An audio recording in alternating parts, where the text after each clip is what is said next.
എല്ലാവർക്കും നമസ്കാരം. ഇന്ന് നമുക്ക് വളരെ ക്രീമി ആയിട്ടുള്ള നല്ല ടേസ്റ്റിലുള്ള ഒരു പാസ്തയുടെ റെസിപ്പി നോക്കാം. നമ്മൾ ഇന്ന് ചെയ്യുന്നത് ചിക്കനും മഷ്റൂമും ഒക്കെ ഇട്ടുള്ള നല്ല ക്രീമി ആയിട്ടുള്ള ഒരു പാസ്തയാണ്. എല്ലാവർക്കും ഒരേപോലെ ഇഷ്ടപ്പെടുന്ന ഒരു ടേസ്റ്റി ആയിട്ടുള്ള നല്ല ഫ്ലേവർ ഉള്ള ഒരു പാസ്തയുടെ റെസിപ്പിയാണ്. അപ്പോൾ ലഞ്ച് ബോക്സ് ആയിട്ടും ഡിന്നറായിട്ടും ഒക്കെ ട്രൈ ചെയ്യാൻ പറ്റും. അപ്പോൾ അതെങ്ങനെയാണെന്ന് നോക്കാം. ആദ്യം തന്നെ നമുക്കൊരു സോസ് പാനിലേക്ക് 4 കപ്പ് വെള്ളത്തിലേക്ക് ആവശ്യത്തിനുള്ള ഉപ്പിട്ട് കൊടുക്കാം. നമ്മൾ എത്രയാണോ പാസ്ത എടുക്കുന്നത് അതിനനുസരിച്ചിട്ടുള്ള ഉപ്പിട്ട് കൊടുക്കാം. നമ്മളിവിടെ 1 കപ്പ് പാസ്തയാണ് വേവിച്ച് എടുക്കാൻ പോകുന്നത്.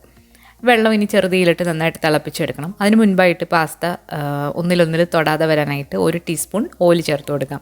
ഓയിലെന്ന് പറയുമ്പം ഒലിവ് ഓയിലോ സൺഫ്ലവർ ഓയിലോ നിങ്ങൾക്ക് എടുക്കാവുന്നതാണ്.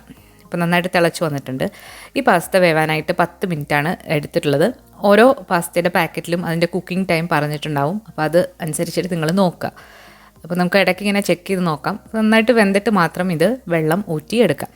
ഇനി ഒരുപാട് ഇത് ഒട്ടിപ്പിടിച്ച് പോകുന്നുണ്ടെങ്കിൽ നിങ്ങൾക്ക് ഇത് തണുത്ത വെള്ളത്തിലൊന്ന് കഴുകിയെടുത്താലും മതി.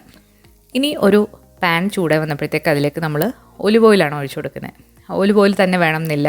ഒലിവ് ഓയിലിന് പകരം നിങ്ങൾക്ക് സൺഫ്ലവർ ഓയിൽ അല്ലാന്നുണ്ടെങ്കിൽ ബട്ടർ ഏത് വേണമെങ്കിലും എടുക്കാവുന്നതാണ്.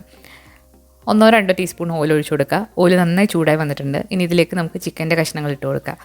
എല്ലില്ലാത്ത ചിക്കൻ്റെ കഷ്ണങ്ങൾ ആണ് നമ്മൾ ചേർക്കുന്നത്. നീളത്തിൽ അരിഞ്ഞിട്ടുള്ളതാണ്. ഒരുപാട് വലുതായാലും അത് വേവില്ല. അതുകൊണ്ട് വളരെ കനം കുറച്ച് നീളത്തിൽ അരിഞ്ഞെടുക്കുക. ഈ ചിക്കനിൽ നമ്മൾ പൊടികളൊന്നും ചേർത്തിട്ടില്ലായിരുന്നു. അപ്പോൾ ഇനിയാണ് നമ്മൾ പൊടികൾ ചേർക്കുക.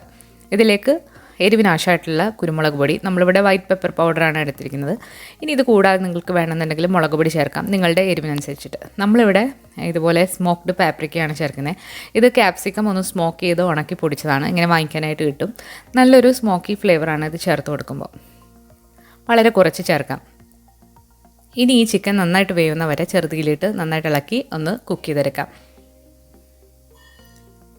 ഇപ്പോൾ നമ്മുടെ ചിക്കനൊക്കെ നന്നായിട്ട് കുക്കായി വന്നിട്ടുണ്ട്. അപ്പോൾ എല്ലാം ഒന്ന് മറിച്ചിട്ട് നന്നായിട്ടത് വേവിച്ചെടുക്കാം. ഇനി നമുക്കിത് മറ്റൊരു പാത്രത്തിലേക്ക് മാറ്റാം. ചിക്കനിൽ നിന്നും കുറച്ച് നെയ്യും ഒക്കെ ഇതിലേക്ക് ഇറങ്ങിയിട്ടുണ്ട്, ഈ എണ്ണയിലേക്ക്. ഇനി ഇതിലാണ് നമ്മൾ ബാക്കിയുള്ള സാധനങ്ങളൊക്കെ വഴറ്റിയെടുക്കുന്നത്. ഈ ചിക്കൻ നമുക്ക് പിന്നീട് ചേർക്കാം. ഇനി നമ്മളിതിലേക്ക് 3-4 വെളുത്തുള്ളി പൊടിയായിട്ട് അരിഞ്ഞതാണ്. അതുപോലെ തന്നെ സവാള അല്ലാന്നുണ്ടെങ്കിൽ ചെറിയ ഉള്ളി ഏത് വേണമെങ്കിലും എടുക്കാം. നമ്മളിവിടെ ഒരു വലിയ ചെറിയ ഉള്ളിയാണ് എടുത്തിട്ടുള്ളത്. പകരം നിങ്ങൾക്കൊരു മീഡിയം സൈസിലുള്ള സവാള പൊടിയായിട്ട് അരിഞ്ഞതും എടുക്കാവുന്നതാണ്. സവാള നന്നായിട്ട് വഴറ്റി കൊടുക്കുക. ഇനി ഈ സവാളയിലേക്ക് വേണ്ടിയിട്ടുള്ള കുരുമുളക് പൊടിയും ഉപ്പും അതുപോലെ തന്നെ പാപ്രിക്കയും ചേർത്ത് കൊടുക്കാം. കുട്ടികൾക്കൊക്കെ കൊടുക്കുമ്പോൾ മുളക് പൊടി ഇടാതെ കൊടുക്കുന്നതാണ് നല്ലത്. ഇനി ഇതിലേക്ക് നമ്മൾ അരിഞ്ഞു വെച്ചിരിക്കുന്ന കൂൺ ചേർത്ത് കൊടുക്കാം.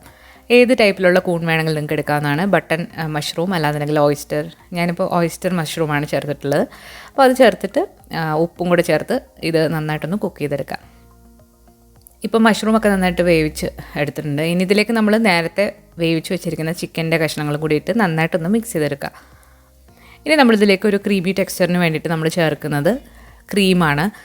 ക്രീം എന്ന് പറയുമ്പോൾ മധുരമില്ലാത്ത ക്രീമാണ് നമ്മൾ ചേർക്കേണ്ടത്. ഹെവി ക്രീം അല്ലാന്നുണ്ടെങ്കിൽ ഇവിടെ വിപ്പിംഗ് ക്രീം എന്ന് പറഞ്ഞിട്ട് ഇതുപോലെ മധുരമില്ലാത്ത ക്രീമാണ്. ഇത് 36% ഫാറ്റ് ഉള്ളതാണ്. അപ്പോൾ അതിൽ നിന്നും ഒരു 1/2 കപ്പ് ക്രീം നമ്മളിലേക്ക് ചേർക്കാം. ക്രീം കൂടെ ചേർത്തതിന് ശേഷം നമുക്ക് നേരത്തെ വേവിച്ച് വെച്ചിരിക്കുന്ന പാസ്ത ഇതിലേക്ക് ഇട്ടിട്ട് നന്നായിട്ടൊന്ന് മിക്സ് ചെയ്തെടുക്കാം. ഇനി നിങ്ങളുടെ കയ്യിൽ ക്രീം ഇല്ലാന്നുണ്ടെങ്കിൽ നിങ്ങൾക്ക് വൈറ്റ് സോസ് ഉണ്ടാക്കിയിട്ട് അതിലും മിക്സ് ചെയ്തെടുക്കാവുന്നതാണ്. വൈറ്റ് സോസ് എങ്ങനെയാണ് തയ്യാറാക്കുന്നതെന്ന് ഉള്ള ലിങ്ക് ഞാൻ ഡിസ്ക്രിപ്ഷൻ ബോക്സിൽ കൊടുക്കാം. ഏറ്റവും അവസാനം ഇതിലേക്ക് കുറച്ച് ഒറിഗാനോ ഒന്ന് സ്പ്രിങ്കിൾ ചെയ്ത് കൊടുക്കാം. ഒറിഗാനോ എന്ന് പറയുന്നത് ഒരു ഇറ്റാലിയൻ ഹെർബാണ്. അപ്പോൾ അത് ഉണ്ടെങ്കിൽ ചേർക്കുമ്പോൾ നല്ലൊരു ഫ്ലേവറാണ്. ചേർത്ത് കൊടുത്തില്ലെങ്കിലും കുഴപ്പമൊന്നുമില്ല. അപ്പോൾ വളരെ ടേസ്റ്റി ആയിട്ടുള്ള ക്രീമി ആയിട്ടുള്ള ചിക്കൻ മഷ്റൂം പാസ്ത ഇവിടെ റെഡി ആയിട്ടുണ്ട്. അപ്പോൾ എല്ലാവരും ഒന്ന് ട്രൈ ചെയ്ത് നോക്കിയിട്ട് നിങ്ങളുടെ അഭിപ്രായങ്ങൾ അറിയിക്കുക. അതുപോലെ ഈ വീഡിയോ ഇഷ്ടമായാലും ലൈക്ക് ചെയ്യാനും ഷെയർ ചെയ്യാനും മറക്കരുത്. പുതിയൊരു റെസിപ്പി വീഡിയോ ആയിട്ട് നമുക്ക് വീണ്ടും കാണാം. താങ്ക്